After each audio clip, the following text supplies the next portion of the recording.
You can become a leader even if no one has given you that right. Without an office, without a team, without a status, but with the power of influence that changes other people's lives. How is that possible? Because true leadership doesn't depend on a position, but on personality. That's exactly what we'll talk about in this video. And closer to the end, I'll show you practical steps on how to become the kind of person others follow without even asking who you are. Have you ever seen a person walk into a room and everything around changes? No one announces them. They don't have a badge on their jacket or an office with a nameplate. But people notice them, people listen, people respect them. Sometimes they don't even speak, yet their silence is louder than the speeches of executives. That is influence, true influence, not tied to a title, but cultivated in character. And here's the paradox. The greatest leaders often didn't start as leaders. They started as ordinary people who decided to become something more. In my youth, I was just a simple guy from a farm in Idaho. No connections, no shiny resume. But one day I heard a phrase that changed everything. To change something, change yourself. And that's when I realized leadership begins from within. Not from job responsibilities, but from taking responsibility for your own life. I wasn't a mentor yet. I wasn't a speaker yet. But I had already started thinking like a leader. And you know what? People started to feel it. Many people wait for recognition, a promotion, a green light. They think, when I'm given the opportunity, I'll show what I can do.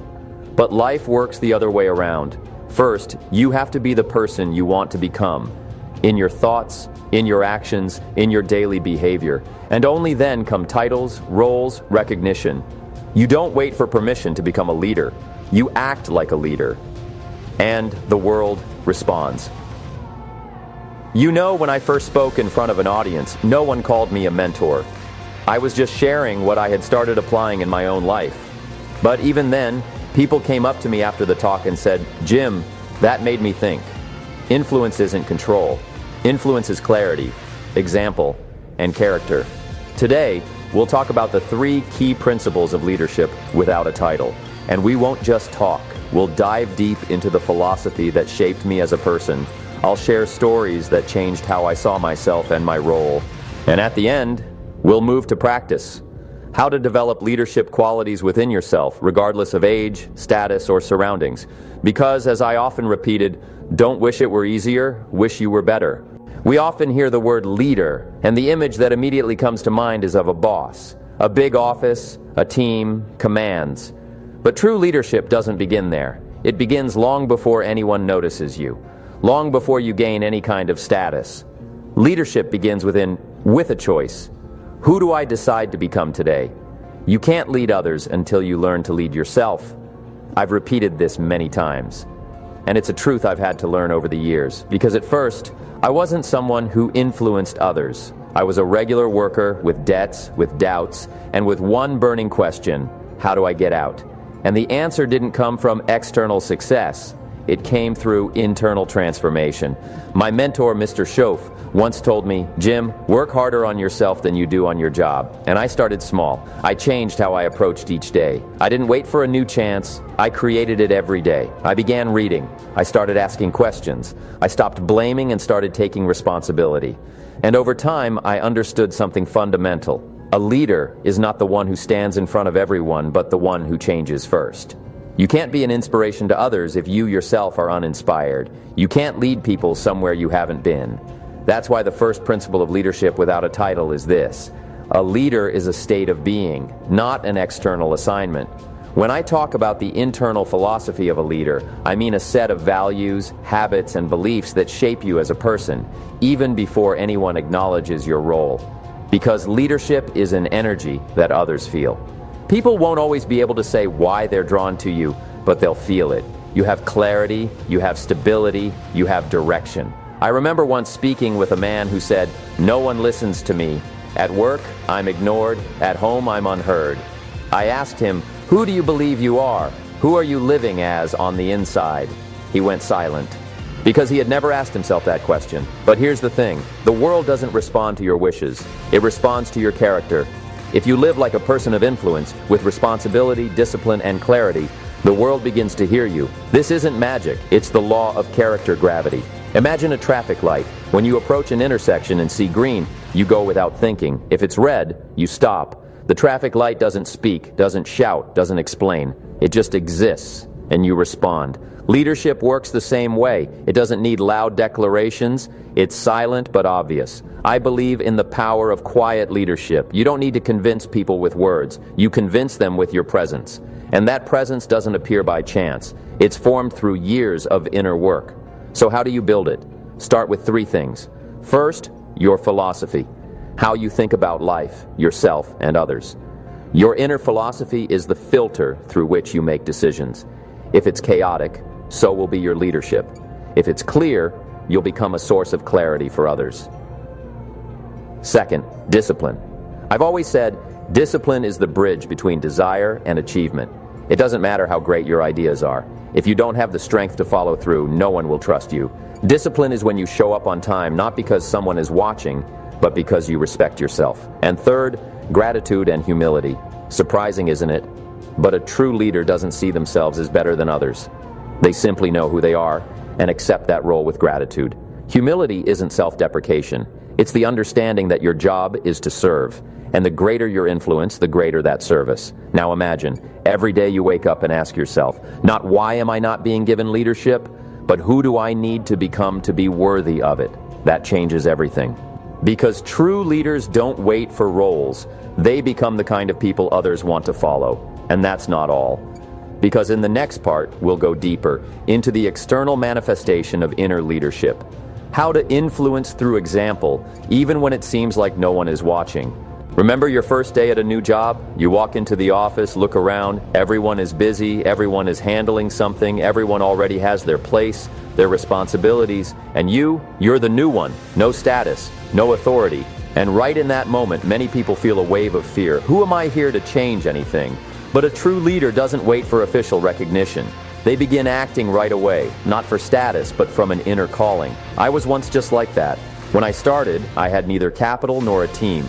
But I already knew, if I could be an example, people would follow. That was my strategy. Not persuading, not convincing. Just living in a way that made others want to ask, what are you doing differently? Because true influence is not in words. It's in how you show up in the world. Do you want to have influence? Start with how you enter a room. Not in terms of volume, in terms of energy. Clarity, focus, inner peace, all of it is instantly felt. And even those who don't know your name already perceive you as someone who knows where they're going. I remember a young man who came up to me after a talk and said, "Jim, I want to be a leader, but I'm in a low-level position and no one listens to me." I replied, "Don't wait to be listened to. Start living in a way that makes you impossible to ignore." And that doesn't mean being pushy. It means becoming the embodiment of values that are lacking around you. Look at those who influence silently. They're the ones who work with dedication even when no one praises them. The ones who keep their word even when they could easily break it. The ones who treat others with respect, even if those people can't return the favor. That's what builds authority. Influence is a byproduct of maturity, but how do you cultivate that influence daily without recognition, a title, or a microphone? Here are a few philosophies that shaped my path. First, be a model, not a judge. People don't change under pressure. They change through inspiration. And if you want to be followed, be worth following. Live by the principles you preach, because every time you say one thing and do another, your credibility fades. Second, serve, don't dominate. Many confuse leadership with control, but in truth, the greatest influence belongs to those who serve. When you help someone with no benefit, no show, it changes not just them, but you too. Service is the highest form of leadership. I've always believed that, and it always worked. I remember once helping a colleague with a simple report. It cost me nothing, but later he said, "That's when I realized you don't just talk about values, you live them." That's what leaves a mark. Third, communicate as if you're already leading, not from above, but from a place of value. I always said, don't look for ways to impress, look for ways to uplift. If your presence makes people better, they will seek you out. They will listen. Even if not immediately, even if not out loud. Now imagine, you're not a manager, but you're the first to arrive at the office. You don't have signing authority, but you always keep your promises. You're not on stage, but your eyes reflect confidence, your actions consistency. How long do you think it takes before people start taking you seriously? Often, not long at all. Because people aren't blind, they see who is living genuinely, and that's where the magic begins. You create influence before you ever have power, and when power does come, it doesn't change you. It simply amplifies who you've already become.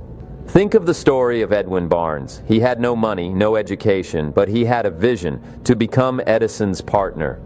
And even though he was given the simplest job at first, he did it as if he were already a co-owner. In the end, Edison entrusted him with a major project. Because Barnes' influence began long before he had any official status. All of this comes down to a simple truth. You are your influence. And you create it every day, even when it feels like no one is watching. And remember, this isn't the end. Because in the next section, we'll dive into the leader's personal transformation, how to change yourself so deeply that you never go back to your former self. Ready for that inner leap? Then let's move forward. Each of us has two versions, the one we are now and the one we can become. And there's no abyss between them, just a decision, a daily one, sometimes painful, sometimes barely noticeable. But it is the main difference between those who stayed in the shadows and those who began to shine without the need for spotlights. I realized this when I hit rock bottom, with an empty wallet, a pile of excuses, and a deep feeling that life was simply passing me by. And if it weren't for a meeting with someone who challenged me to change instead of complain, I might have stayed exactly where I was. My mentor told me, "Jim, you have to become someone you respect." And that became a turning point. Because as long as we try to be someone for others, we lose. But the moment we choose to be real with ourselves, we start to win at life. True leadership doesn't begin with leading others. It begins with finally stopping the escape from yourself. Stopping the lie that we're not ready, that we'll start someday, that we first need confidence, resources, time. What you need first is one thing: inner honesty. Because a leader is someone who looks truth in the eye and says, "I will recreate myself, even if I have to give up everything old." Now here's an important question. Who are you without your old habits? Without fear, without the victim mindset? Who are you if you stop living based on others' opinions? Are you ready to take responsibility for every "I didn't make it, I couldn't, they didn't let me," and never say them again? Because here's the truth. Your old version is not your home. It's just a temporary stop. And as long as you find it comfortable, you won't take flight. You'll feel safe. But safe doesn't mean happy, and it definitely doesn't mean influential.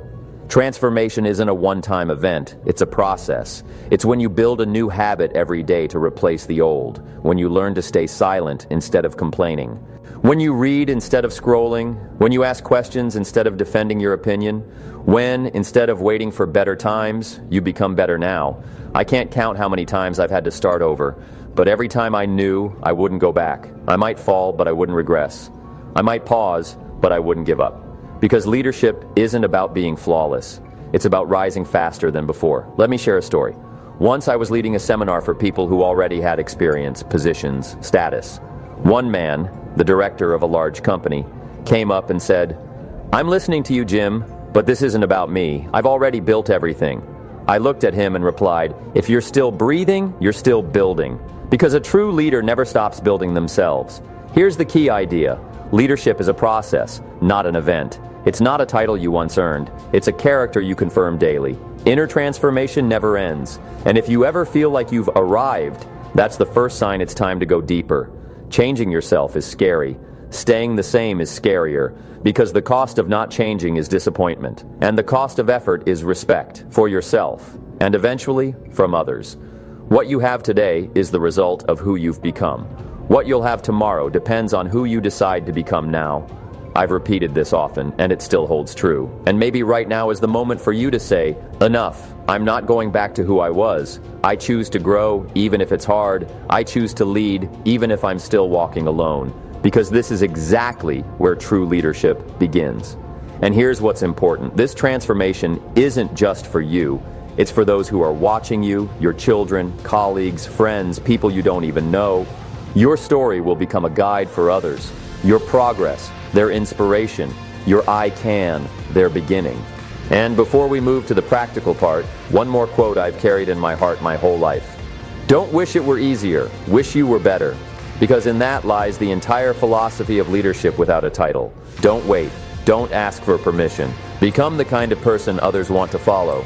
Now it's your turn, because leadership begins with awareness. Who are you today, and who are you ready to become tomorrow? I'll ask you 5 questions. Your task is to rate yourself from 1 to 10, where 1 means this doesn't describe me at all, and 10 means this is completely true for me.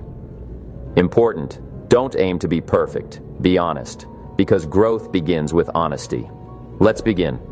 First question, how strongly do I lead myself even if no one acknowledges my influence? Imagine working in the background, no praise, no applause. Do you still act like a leader? If so, give yourself a 9 or 10.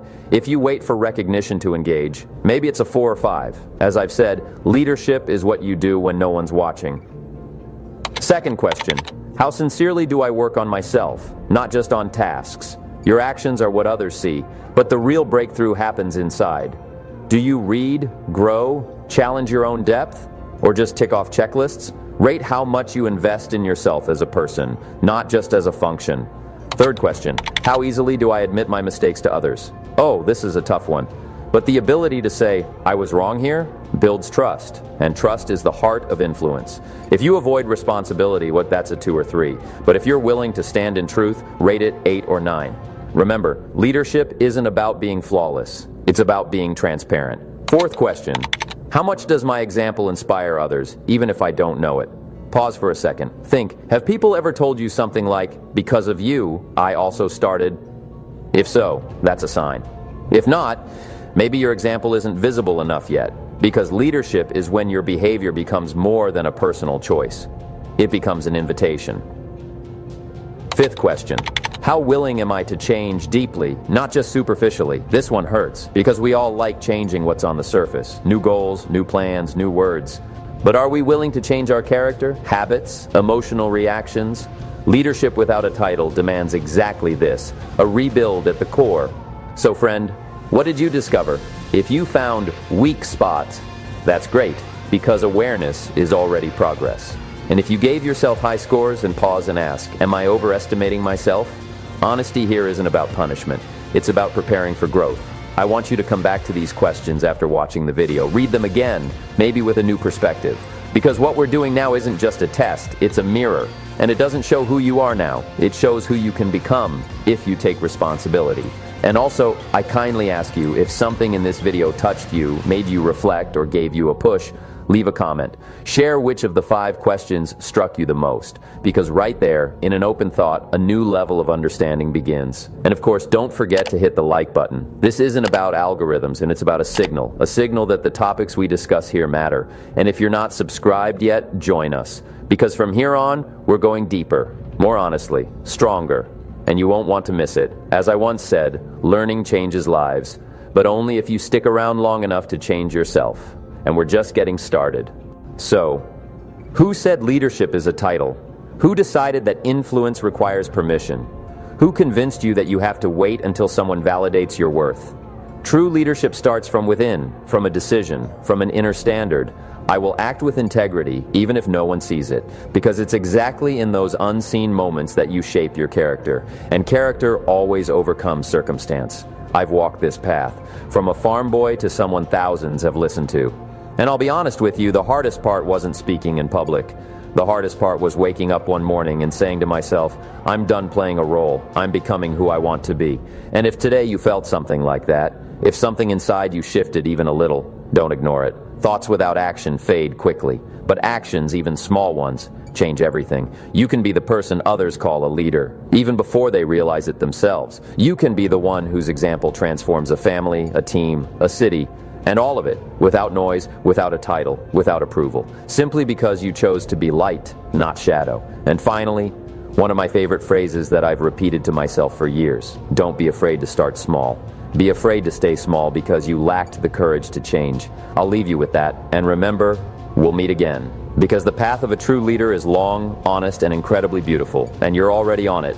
See you soon.